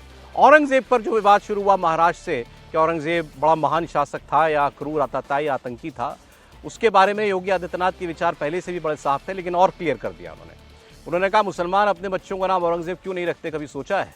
और जो रखते हैं फिर वो उस अंजाम के लिए भी तैयार रहें जो औरंगजेब के बाप शाहजहां का हुआ था। सुनिए। देखिए, मानसिक रूप से विकृत कोई व्यक्ति ही औरंगजेब को अपना आदर्श बना सकता है। यह सच है कि वह पूरे अपने विवेक से इस बात को बोल रहा है, तो फिर उसको अपने पुत्र का नाम सबसे पहले औरंगजेब रखना चाहिए। और फिर औरंगजेब के द्वारा शाहजहां के साथ जो व्यवहार किया गया उसको लिए भी भुक्तभोगी होने के लिए तैयार है। शाहजहां ने अपनी जीवनी में इस बात का उल्लेख किया है कि इस जैसा कमबख्त पुत्र किसी को पैदा न हो। वो कोसता है औरंगजेब को कि तुझसे अच्छा तो वह हिंदू है जो हिंदू जीते जी तो अपने बुजुर्ग माँ बाप की सेवा करता है और मरने के बाद वर्ष में एक बार श्राद्ध और तर्पण के माध्यम से अपने पुत्रों को जल देता है। जबरन किसी पे कब्जा करके किसी की आस्था को रोंदे तो यह स्वीकार्य नहीं, ये कतई स्वीकार्य नहीं। और खासतौर पर तब संभल एक सच्चाई है कि संभल के बारे में जो उसके उदाहरण आते हैं आज से 5000 वर्ष से लेकर के 3500 वर्ष पहले हमारे पुराण रचे गए थे, पुराणों में भी इसका उल्लेख है। याद करना 1526 में संभल में श्री हरि विष्णु का मंदिर तोड़ा गया था और 1528 में अयोध्या में राम मंदिर तोड़ा गया था। यह एक सच्चाई है। दूसरा है संभल का महत्व। संभल एक तीर्थ रहा है, 68 तीर्थ थे वहां पे, अभी हम केवल 18 निकाल पाए हैं। जो हमारे कार्य चल रहे हैं 18 हम निकाल पाए हैं। 19 कूप थे, 19 के 19 कूप हम लोगों ने निकाल लिए हैं, जिसमें उत्खनन का काम हम करा रहे हैं। आपने देखा होगा 56 वर्ष के बाद पहली बार वहां शिव के मंदिर, भगवान शिव के मंदिर में जलाभिषेक का कार्य हो पाया है। अब योगी जी संभल और औरंगजेब दोनों पर बोले हैं। पहले जरा संभल वाली बात कर लेते हैं और उसके साथ साथ हम एक वो जो लार्जर पिक्चर है उसकी भी चर्चा करेंगे। योगी जी एक हिंदुत्व को लेकर के देश के अंदर एक नई बोल्डनेस रोज जो है वो लेकर के आ रहे हैं। अब उनका कहना कि हमारे धार्मिक स्थल 68 में से अभी 18 ही मिले और वापस लेने हैं, और वो तो जो जामा मस्जिद को लेकर वहाँ विवाद है, संभल की ग्रैंड मॉस्क को लेकर के कि वो पहले हरिहर मंदिर था, उनका तो मानना स्पष्ट है, कई बार कह चुके हैं हाँ मंदिर ही था ये। नहीं देखिए, मुझे बातें खुलकर कोई बोलता नहीं, आज कोई बोलता नहीं है, लेकिन मुझे लगता है कि इसमें तो कोई मतलब अगर हम अभिव्यक्ति की स्वतंत्रता की बात कर रहे हैं तो अगर कोई प्रमाण के साथ, तर्क तथ्य के साथ, ऐतिहासिक संदर्भों के साथ, पौराणिक संदर्भों के साथ कोई बात कर रहा है तो उसको तो सुनना पड़ेगा। लेकिन इसके दोनों पहलू हैं। एक तो ये है कि योगी आदित्यनाथ जहां पर जा रहे हैं, मतलब एक तरह से कहें कि हिंदू हित की बात या हिंदू पहचान की बात, उसको जिस लाउड तरीके से कह रहे हैं आज तक अभी तक भारतीय राजनीति में कोई कहता नहीं, विद नो कॉम्प्रोमाइज। लेकिन एक थोड़ा सा दूसरा पहलू भी है। अगर सीओ अनुज चौधरी के बयान को उस तरह से उसी स्पिरिट में आगे बढ़ा दिया जा रहा है तो मेरा मानना वो ठीक नहीं। यहां जाकर आप जिसको कहते हैं ना कि उस पहचान को कॉम्प्रोमाइज न करना और ये वाली बात, ये दोनों एक साथ नहीं जाती, ये तो कम ठीक है। अब सीओ ने वर्दी पहनी है तो उसके बयान पर एतराज किया जा रहा है। आपने भी कहा ये ठीक नहीं बिल्कुल था। ऐसे तो वो भी कॉन्स्टिट्यूशनल पोस्ट पर है योगी जी, लेकिन वो तो बोलते हैं। मैं वही कह रहा हूं कि राजनीतिक व्यक्ति ढेर सारी बातें ऐसी करेगा, राजनीतिक व्यक्ति ऐसे सुझाव भी देगा, ऐसी चर्चा भी करेगा, लेकिन जो भी वर्दी में है, जो भी ऐसे पद पर बैठा हुआ है, उसको ये बात नहीं करनी चाहिए, उसको किसी भी तरह से। और ऐसा नहीं कि अनुज चौधरी ने कोई बहुत गलत बात कही है, बात तो जो कही वो फैक्ट है, लेकिन उस फैक्ट को कहने का एक तरीका होता है। और विशेष करके बेवजह इतना चार्ज एटमॉस्फेयर कर देना जब आप होली के समय में हो, रमजान के समय में हो, तो ये बहुत ठीक नहीं। जहां तक हिंदू पहचान की बात है उसमें कोई कॉम्प्रोमाइज होना भी नहीं चाहिए, वो बिल्कुल नहीं होना चाहिए। वो इस देश की पहचान है, लोगों की पहचान है, और अगर कोई संभल में या दूसरी जगह पर वो हमारी संस्कृति से जुड़ा हुआ मसला है तो उसकी बात बिल्कुल करनी चाहिए। अब योगी जी जो बोल रहे हैं आजकल चर्चाओं में जो वो हैं कि कुंभ में जिसकी प्रवृत्ति थी वो दिखा, गिद्ध को लाशें दिखी और सुअरों को गंदगी दिखी। अब उसके बाद ये स्टेटमेंट कि संभल में जो हमारा है वो हमको लौटाना पड़ेगा, मुसलमान औरंगजेब का नाम क्यों नहीं रखते हैं, सारी बातें एक नई लेवल पर मेरे ख्याल से वो इस डिस्कोर्स को ले गए, हिंदुत्व के डिस्कोर्स को। मुझे ऐसा नहीं लगता। नहीं, क्योंकि हम बहुत जल्दी, हमारी विस्मृति जो है ना वो है, स्मृति हमारी थोड़ी कमज़ोर है। यदि 2001 से 2012 तक नरेंद्र मोदी को मुख्यमंत्री के तौर पर भाषण सुनेंगे आप, वो ऐसे कैसे भाषण आपके, हाँ, वो भी हिंदुत्व को लेकर उतने ही, मतलब संभल नहीं होगा जो भी बात होगी, लेकिन हिंदुत्व को लेकर, हिंदुत्व की पहचान को लेकर नरेंद्र मोदी जी का रुख भी यही था। ठीक है, तो इसलिए कोई ऐसा बड़ा बदलाव नहीं हो रहा। योगी जी जो कर रहे हैं, मैं लेकिन बाप तो नहीं ऐसी बातें करते प्रधानमंत्री है, अब नहीं कर रहे ना, इसीलिए तो अब वो भी कब के बाद नहीं करेंगे योगी जी। क्या उनके पास कोई टारगेट हो गया है? ये 5 कालिदास मार्ग से 7 LKM तक की रास्ता है, मुख्यमंत्री आवास से प्रधानमंत्री आवास तक का। और देखिए, एक तो ये बात कि हिंदू की पहचान, हिंदू का कौन सा खतरा हो रहा है मुझे समझ में नहीं आता। आपको लगता है वो इसीलिए सब कर रहे हैं? नहीं, इसलिए कर रहे हैं कि नहीं कर रहे हैं, वो लाइन जो खींच रहे हैं। और दूसरी बात जो मैं बता रहा हूँ कि एक मुख्यमंत्री के लिए ये बड़ा खतरनाक होता है यदि आप इतना, जैसे अभी चर्चा हुई कि चार्ज अप कर देंगे, माहौल को चार्ज अप कर देंगे, तो वो आपके लिए नुकसान करेगा, क्योंकि आपको एडमिनिस्ट्रेशन देखना है। यदि संभल में दंगा होगा या कहीं और दंगा होगा या कहीं और कुछ घटना होगी तो वो एक एडमिनिस्ट्रेटिव तौर पर ठीक नहीं होगा। सर, और अनुज चौधरी के दंगे के बाद वो ऐसा बोल रहे हैं, दंगा तो हो चुका है। नहीं, तो क्या आप खत्म हो गए? अब दंगे नहीं होंगे देश में या उत्तर प्रदेश में? जो माहौल बन रहा है उसमें ऐसा हो सकता है। लेकिन योगी जी बहुत एक अच्छे एडमिनिस्ट्रेटर, अच्छे, मैं समझता हूं कि उनको अब विकास के रास्ते पर, उत्तर प्रदेश को उस रास्ते पर ले जाने पर काम करना चाहिए। अभी जो 2 साल बचे हैं, और जैसे हर चीज को रिलीजन से, संभल में 19 कूप निकले, कुएं धर्म की पहचान है क्या? कुएं क्या होते हैं बताइए मुझे? कुएं तो पानी पीने की जगह है, उसमें धर्म की पहचान थोड़ी है कुएं। कुएं तो आप पूरे उत्तर प्रदेश में जो ठीक होने छोटे मंदिर भी निकल रहे हैं ना। हाँ ठीक है, तो वो मैं कह रहा हूँ कि उनको अभी विकास के रास्ते पर चलना चाहिए, लेकिन शायद उनको अभी एक ऐसे चौराहे पर पहुंचना है जहां से उनको आगे निकलना। आपकी नजर में उनको ये बयानबाजियां ठीक नहीं है? मेरे हिसाब से ठीक नहीं है, और मैं ये भी मानने को ठीक नहीं हूँ कि राजनेता मुख्यमंत्री हैं। उससे क्या हुआ, अनुज चौधरी ने जब बोला तो उसके अगले दिन जो डीएम थे उसने थोड़ा सा संभल के जवाब दिया कि भाई मैंने बात कर लिया। अब जब सीएम साहब ने कह दिया तो सब लोग वही बात कर रहे हैं, सबको 52 जुम्मे और एक होली याद आ रही है, क्योंकि आपने एक रास्ता दे दिया ना खोलने का, और उसका मुख्यमंत्री को ऐसी बात नहीं करनी चाहिए। मैं ऐसा समझता हूं। जो ये कहा कि कुएं संदर्भ के साथ है ना, ये वो कुएं हैं जहां लोग 78 तक बता रहे हैं कि हमने वहां कुआं पूजन किया है, हमारे घर में बहू आई, हमारे यहाँ मुंडन हुआ, वो उस मंदिर के साथ जोड़कर उस कुएं की बावड़ी की बात कर रहे हैं। तो उस संस्कार से जुड़ा हुआ, उस हिंदू पहचान से जुड़ा हुआ है जिसको ढक दिया गया या किसी कारणवश दबा दिया गया। ठीक है, आगे अगली खबर पर मैं आपको लेकर के चलता हूं। मैंने आपको बताया था कि फ्रीबीज जो योजनाएं की घोषणाएं होती हैं चुनावों से पहले, और पार्टियां जीतती भी हैं, सरकारें बनाती हैं, लेकिन फिर याद आता है कि कह तो दिया, आप पूरा कैसे करें। जैसे महाराष्ट्र में देवेंद्र फडणवीस की सरकार को याद आ रहा है इतने 1000 करोड़ रुपए का बजट बन जाएगा, केवल एक योजना का जो महिलाओं के खाते में 2100-2500 रुपए डालने की घोषणा की हुई है। अब बजट जब बनाया उन्होंने पहला अपना सरकार में आने के बाद, तो उस योजना के लिए जो सोचा था कि आवंटन होगा उसको कम करना पड़ा, क्योंकि ये चुनाव से पहले की योजना है। तो पहले भी इसका बजटरी प्रोविजन था, उसमें 10,000 करोड़ रुपए की कटौती करनी पड़ी। 36,000 करोड़ की है सैंक्शन, 36,000 करोड़ रुपए। अब सोचिए कितने का, मतलब 40-50,000 करोड़ रुपए की वो स्कीम है, एक स्कीम जिसमें 10,000 करोड़ का उनको अब कमी पेशी करनी पड़ रही है। स्कीम नहीं है ये हिमाचल की हम लोग खूब बात करते हैं, हिमाचल प्रदेश को कैसे याद आ रहा है ये। दिल्ली में अभी तक पैसा दिया नहीं गया, दिया जाएगा, चलिए दिल्ली में केंद्र का भी समर्थन मिल जाएगा, वो सारी बातें हैं। लेकिन पार्टियां अब ये रियलाइज कर रही हैं कि कहने और करने में बहुत अंतर है, हमारा ही नुकसान है बाद में जब सरकार में आते हैं कि और कोई काम के लिए पैसा नहीं बचता। देखिए बिल्कुल, और भारतीय जनता पार्टी से बहुत गंभीरता से विचार कर रही है, और खबर मतलब ये भी आ रही है कि आसाम चुनाव से भारतीय जनता पार्टी इस फ्रीबीज कल्चर से बाहर निकलेगी और उसके दूसरे वैकल्पिक रास्ते। ये ट्रैप है सर, बिल्कुल कि ट्रैप है। बिल्कुल, अब देखिए एक पार्टी ऐलान करती है, दूसरी को करना पड़ता है। भारतीय जनता पार्टी को भी लग रहा है, देखिए 7 राज्यों की 8 करोड़ महिलाओं को 1.25 लाख करोड़ रुपया बांटा जा रहा है। 7 राज्यों की में 8 करोड़ महिलाओं को 1.25 लाख करोड़ रुपया, 1.25 लाख करोड़ रुपया बांटा जा रहा है फ्री स्कीम के अंदर।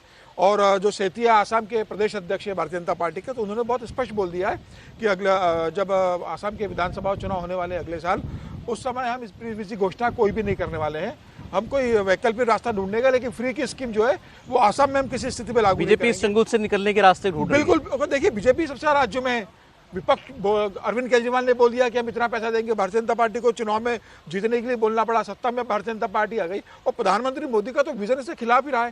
प्रधानमंत्री मोदी तो हमेशा कहते रहे कि भाई रेवड़ी कल्चर लागू नहीं करना है हमें, और लेकिन चुनाव प्रचार के प्रेशर में आपने घोषणा कर दी, अब उसे आपको पूरा भी करना है, तो उसका रास्ता मुझे निकालना है। और प्रधानमंत्री मोदी भी चाहते हैं कि इससे बाहर निकलने की पहल भारतीय जनता पार्टी को ही करना पड़ेगी। अभी अगला चुनाव चूंकि बिहार में है, और बिहार में भी तेजस्वी यादव अपोजिशन में है, तो उन्होंने ये घोषणा कर रखी है कि मैं 2500 रुपया महिलाओं के खाते में सीधा डालूंगा, आप मुझे सरकार में लाइए। प्रशांत किशोर ने भी इस पर बात की है और तेजस्वी यादव ने भी, सुनते हैं।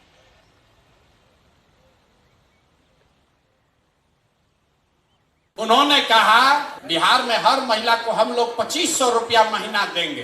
अब भैया कैलकुलेटर का जरूरत नहीं है, मोबाइल में सबके कैलकुलेटर है, जरा गुना कीजिए। बिहार में 6 करोड़ महिला है, अगर 2500 रुपया आप महीना दीजिएगा तो साल भर में कितना पैसा लगेगा? 1,50,000 करोड़।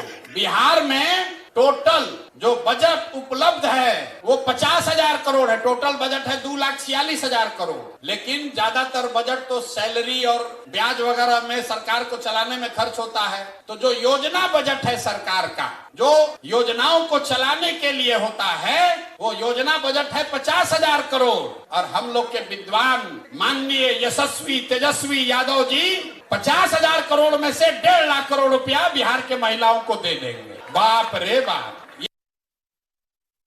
सरकार बनेगी तो हम लोग माई बहन मान योजना की शुरुआत करेंगे। माई बहन मान योजना के तहत जो हमारी माताएं बहनें हैं, जो महंगाई से जूझ रही हैं, जो गरीब महिलाएं अपने पसंद का खा भी नहीं पा रही है, कपड़ा नहीं पहन पा रही है। पहले तो बहुत धन्यवाद प्रशांत किशोर जी को, उनकी जो भी अपनी पॉलिटिक्स हो उससे अलग ये जो बात उन्होंने कही है और आंकड़ों के साथ बताई है, ये बतानी बहुत ज़रूरी थी कि कैसे आप करेंगे। 50,000 करोड़ रुपया उन्होंने बताया बिहार की सरकार के पास कुल बचता है सारे डेवलपमेंट के कामों के लिए, और 1.5 लाख करोड़ रुपया साल का इसी का बजट हो जाएगा। एक योजना का कहाँ से लाओगे? उधार लोगे, चुकाओगे कहाँ से? कर्ज से डूबी हुई हैं सारी सरकारें। देखिए, मुझे लगता है कि ये बार बार सामने आता रहा है, लेकिन फिर भी दुर्भाग्य से चुनावी दौर में जब कोई एक पार्टी शुरू कर देती है तो सारे राजनीतिक दलों को ये करना पड़ता है। जो प्रशांत किशोर आज कह रहे हैं, ऐसे ही हिसाब लगाकर सिद्धू ने, नवजोत सिंह सिद्धू ने पंजाब चुनाव के समय बताया था कि 96,000 करोड़ रुपए सरकार को, योजनाओं को, जो ये कह रहे हैं फ्री बीज वाला, जिसमें 1,000 रुपया महिलाओं के खाते में था, वो शामिल था। हुआ क्या? कुछ नहीं हुआ। न तो आज तक रुपया मिला, न उस बजट की कोई बात हो रही। लेकिन फिर दिल्ली की सरकार दूसरी जगह से आकर कह देती कि हम दे नहीं पाए 1,000, लेकिन 2,100 देंगे। भाजपा और एक कदम आगे बढ़ गई, कहा 2,500 देंगे। कर्नाटक में शक्ति योजना की समीक्षा के समय खड़गे जी ने कहा कि भाई वो ऐलान करो, वो वादा करो जो पूरा कर सको, बजट तो लेकर आओ। डीके शिव कुमार को कहना पड़ा कि भाई विधायक जी लोग, सड़क उड़क बनती रहेगी, अभी 5 गारंटी कही गई है। और तो और आज मैं खबर पढ़ा, मुझे आश्चर्य हुआ, कांग्रेस ने वहां वॉलंटियर नियुक्त कर दिए 5 गारंटी योजना के लिए वॉलंटियर। तो कांग्रेस के कार्यकर्ताओं के खाते में पैसा सीधे चला जाएगा।